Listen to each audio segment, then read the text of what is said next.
What we really want is to have talks take place and to have both sides feel like they've gained greater clarity on where the situation stands between them, both in phase one implementation and also in future trade plans, particularly by the United States. And that's the best that I think we can hope for.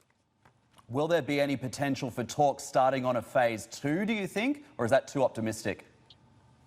That I think is too optimistic. I mean, I could imagine a scenario under which someone might make a casual reference to a phase two discussion, but both sides long ago admitted that phase two is going to be in 2021 at the earliest. And so I wouldn't expect any phase two announcements from this weekend.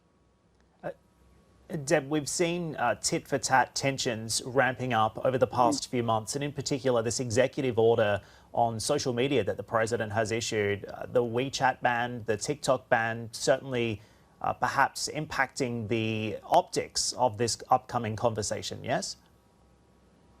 Yeah, I think the original intention was to have it entirely focused on phase one implementation, i.e. the United States asking China for details on where things stand.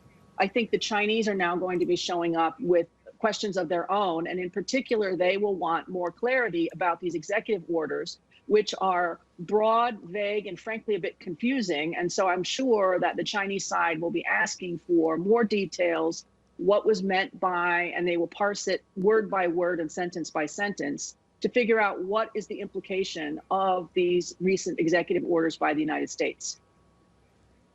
And when you look at the deal itself, what are some of the critical deliverables under this phase one agreement that haven't been met yet? We know that China has been making progress on some of its purchase agreements, but there's still gaps in the phase one agreement that haven't been satisfied.